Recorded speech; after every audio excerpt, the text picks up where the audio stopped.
Hello, I'm here in the Collaborative for Advanced Landscape Planning in the University of British Columbia with Professor Stephen Sheppard, and we're here to talk about climate change impacts and solutions in local spaces. So we often talk about climate change in this very abstract kind of global context, the Kyoto Protocol negotiations, national level emissions reduction targets, but it seems to all play out really in communities, in local spaces on the ground. So what impacts associated with climate change are you seeing in your work? I think there are a number of things that people can really see around them if they're being observant, and we sort of call it putting on their climate change lens, start thinking about all the different aspects of climate change, and then what are we actually doing? What do I see around me? So with climate change impacts, for example, and some of these are quite subtle signs, but there are early signs of what will be coming later on. So things like, early flowering of plants or trees and shrubs, for example. If you talk to farmers or fishermen or people recreate in the area, they can often tell you about things that are changing and shifting around the ecosystems, or new species arriving, vegetation changing, even land use practices changing because the weather patterns are shifting.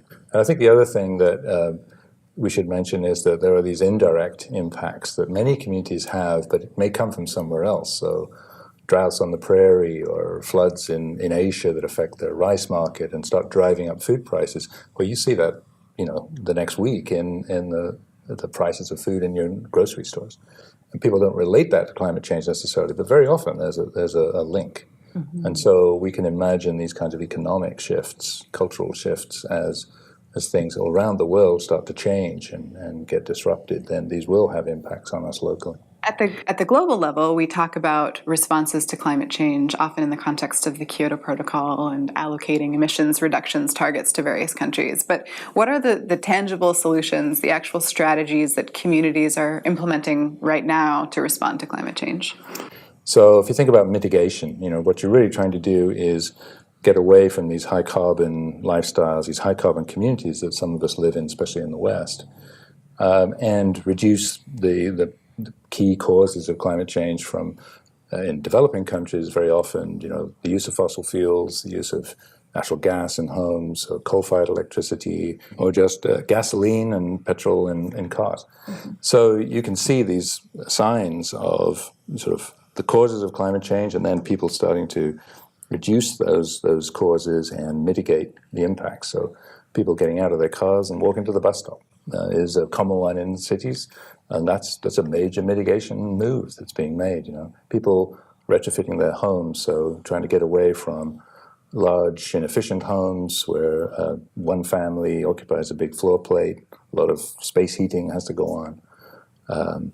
See people dividing up their homes, or granny flats, or renting out their basements, getting 3 families in the same building, and getting those kind of efficiencies. So things like that make a big difference, certainly on per capita carbon footprints. That's a big change. Communities are the sort of things that householders can do, but there's also the things that the communities can do, the more sort of the municipal scale, top-down kind of mitigation, things like district energy plants. So you provide a whole neighborhood with hot water or sometimes electricity from a local energy plant that can be using local renewables rather than natural gas from 1,000 miles away and that kind of thing. Mm-hmm.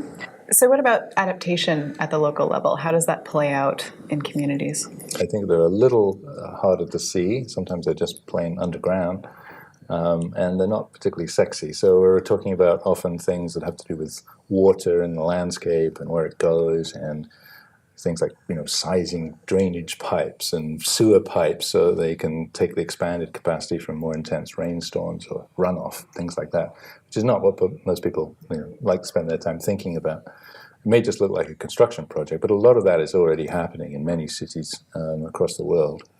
But also there are more visible aspects of it. So you see increasingly rain gardens where you're trying to collect rainwater, slow it down, stop the flooding, reduce the sort of contamination from runoff, this kind of thing. And some of those can actually be kind of lovely. I know there's some nice ones in West Vancouver, where I used to live, where they're just integrated into the design of the street and actually look kind of pretty, but they have a very important function to trap some of that increased rainwater. You can think of really large-scale ones that are more iconic, like the Thames Barrier but many of them are pretty small and subtle in people's communities. Can we do adaptation and mitigation at the same time? Are there strategies or tools out there that deliver on both of those priorities at once and more? Yeah, well, I think those synergies, you and I have talked about this before, are really critical. So if you're, for example, a city is going to rip up the streets and put in new pipes for rainwater runoff or something, or sewage, that might be the perfect time to also look at sort of mitigation solutions like district energy, so heat recovery from sewage, for example, which many cities are starting to look at now. We're wasting that heat right now. So if you're going to do an intervention, large-scale construction of some kind, then that's when you want to package these things so you get the adaptation benefits at the same time you're reducing your carbon footprints. Other synergies that you might think of would be things like local food, for example, right? So increasingly popular in many places around the world to grow more local food. That's a benefit in terms of reducing carbon footprints, food miles, the trucking and the refrigeration and storage. People who live, in places where they can't walk to a store, have to go to supermarkets, buy stuff from, 1,000 miles away. Getting away from that, growing it, gardens, farms, locally, community-supported agriculture, that kind of thing. So that has a major carbon footprint reduction, but it also, of course, makes you, the community, the neighborhood, much more resilient to changes in food prices, to, loss of crops that have been affected by climate change in other places, like the kinds of storm damage you get in various countries. And that can really impact prices. So it builds the resilience and the adaptability of the community that can control more of its local resources. Another example is renewable energy. We get a lot of our renewable energy from a long way away, from controlled by a few very powerful sources of government or private industry. And there's a big move to develop more local renewable energy sources so we have greater diversity. We may have solar or geo-exchange or microhydro from streams in the hills if you have that kind of terrain. So we have all of these incredible synergies we can find between adaptation and mitigation if we care to look and if we plan effectively. But surely there are some situations in which there are trade-offs or costs associated with these two sort of pathways of strategies. Yes, I don't think any of these things are necessarily simple and easy and always win-wins. You're looking for win-wins, obviously, but there's always has to be some kind of downside. As you know, we've talked with communities in the Fraser River Delta area where they're at risk of sea level rise, and so the logical thing, all the engineers want to raise the seawalls and raise the dikes and protect the community, but the community actually doesn't want that because they lose their view of the ocean front. They're on these beautiful properties with these glorious views, and they don't want a 10-foot concrete wall protecting them. They'd rather take the risk, at least at this point. And so these are huge trade-offs. And how do you then design around it? Can you design the adaptation strategy so that you compensate for some of these things, not necessarily financially, but you raise homes or we had local residents telling us about, we'd have to raise our deck so we can see over the walls or things like that. It is possible to reduce those trade-offs, but probably not fully eliminate them. So in your view, based on your work in communities, what are those top 2 or 3 strategies, tools, things that can be done in communities to accelerate the transition towards a low-carbon, resilient community? Yeah, I think there are a number of things, 2 or 3 things that are really important that you don't want to miss. One is, I think, having really clear targets for what we're trying to achieve. We're trying to build a vision here of what a community can do. And for that, you need a real clear target. And I think the big one for me is sort of the 80% reduction in carbon emissions by 2050. That happens to be what a number of different countries, the European Union, California, here in British Columbia, have targets very similar to that. And that's, if the whole world did that, we could keep global warming at roughly 2 degrees of global warming, a lot less than it would otherwise be. So that's a very hard target. What does that mean locally? I think if you really want local communities to buy into this kind of thing, having that target as a local target for your city, your community, maybe even your neighborhood is pretty important. And then there's something people can get behind.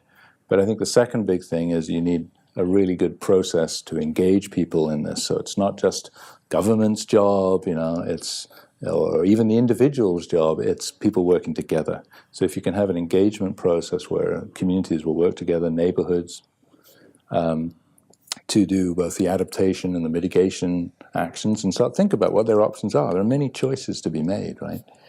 So I think that getting those mobilizing processes underway is important, and that's easy to say. But I think that perhaps the third ingredient that really helps that we've found is that if you use visual media, and particularly helping people to visualize what their community would look like in the future. If you do the right things, if you don't do the right things, if you do it this way, if you do it that way, really gives people a tangible picture, literally, of what their community could be like. And you can get people into an active mode rather than, climate change is so big and nothing I can do and I'm just one little person. And there's actually lots you can do. And if the more you wait, the more you will have to do in the future. It's better to be proactive. I think we need to bring those things together, get a good process, and get people talking about real solutions.